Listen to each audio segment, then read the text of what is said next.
वैसे भी सब जानते हैं कि इस झोपड़ी में रहने वाले नाकारे गौतम की औकात क्या है। सभी जानते हैं कि तुम्हारे निखट्टू दामाद कोई काम करने के तो काबिल है नहीं। इसे वो विला भीख में मिला है और भीख में सिर्फ गुजारे होते हैं, अय्याशी नहीं। शनाया की मां ने गीता और गौतम की ओर थूकते हुए कहा। यह देखकर गीता को बहुत बेइज्जती महसूस हुई। गीता की सहेलियां भी वहां आ चुकी थीं और सभी मजे से तमाशा देख रही थी।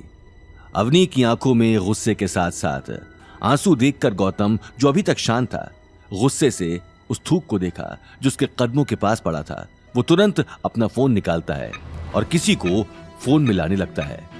गौतम, ये तुम किसको फोन कर रहे हो? गौतम बिना कुछ कहे अवनी को इशारा करके चुप रहने को कहता है और वहां से थोड़ी दूर चला जाता है। पीछे से शनाया की मां और विभा की और जोर से हंसने की आवाज आती है। देखा, कहा था ना, यूजलेस दामाद। देखो कैसे चुपचाप यहां से भाग गया। चलो विभा, इन पे और टाइम वेस्ट नहीं करते।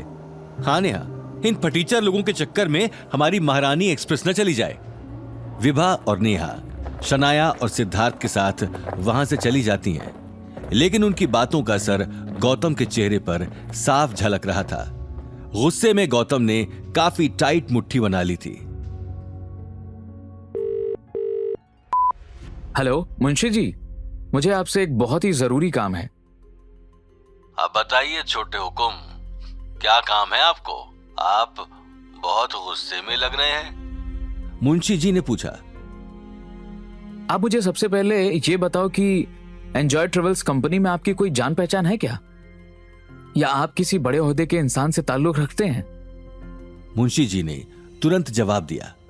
अरे छोटे हुकुम, पहचान की क्या बात करते हैं? इस एंजॉय ट्रेवल्स कंपनी में तो आपके शेयर्स हैं। क्या हुआ, आपको कुछ काम है? कहीं घूमने जाना है?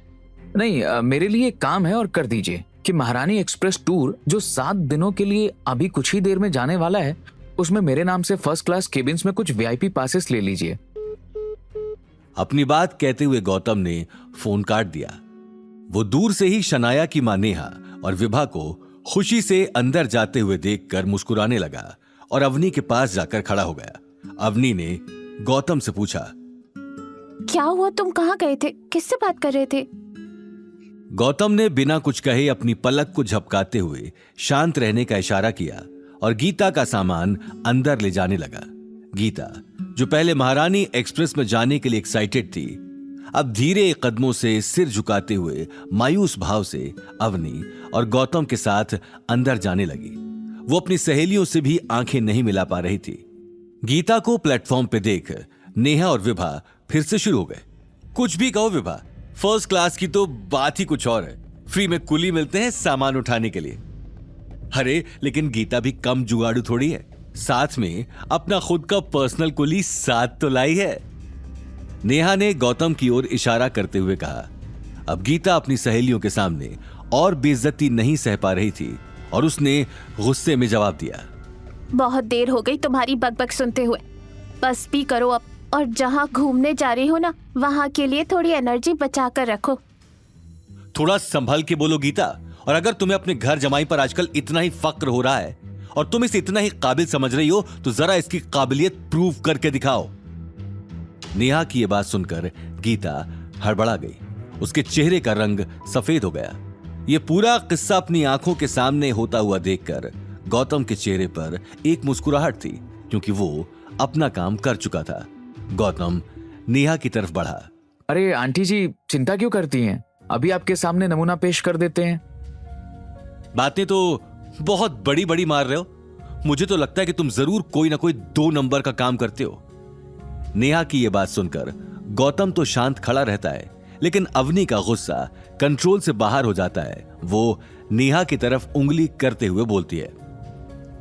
आंटी, इतनी देर से मैं चुप इसीलिए खड़ी हूँ क्योंकि आप बड़ी हैं, लेकिन अगर आपने माँ और गौतम के खिलाफ एक शब्द भी बोला तो मैं आपके बड़े होने का लिहाज नहीं करूंगी। इस बात को याद रखिएगा। अपना नाम सुनकर गौतम का चेहरा खिल उठा, लेकिन तभी नेहा जोर से पूछती है, अच्छा क्या करोगी?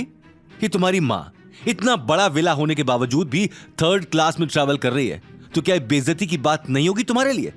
और तुम्हारा पति जो तुम्हारे लिए विला ला सकता है, फर्स्ट क्लास के टिकट्स नहीं ला सकता। अरे भाई, वो करो तो मानू। जी आंटी जी, बिल्कुल सही कह रही हैं। बहुत ही बेइज्जती की बात है ये तो। चलिए इसे इज्जत में बदल देते हैं। लेकिन नेहा गौतम की बातों पर ध्यान दिए बगैर ही उसे धक्का मारकर आगे निकल जाती है और उसके साथ साथ ही विभा, शनाया और सिद्धार्थ भी आगे निकल पड़ते हैं। गीता अपना पूरा गुस्सा गौतम पे निकालती है। बस करवा दी ना मेरी बेइज्जती। चलो निकलो यहाँ से। मैं कम से कम टूर पर तो आसानी से चली जाऊं। सारा मूड खराब कर दिया निखट्टू कहीं का। आगे की कहानी जानने के लिए देखिए अगला एपिसोड सिर्फ पॉकेट एफएम के यूट्यूब चैनल पर और रॉयल वारिस के सारे एपिसोड्स को सुनने के लिए डिस्क्रिप्शन में दी लिंक से डाउनलोड करें पॉकेट एफएम ऐप।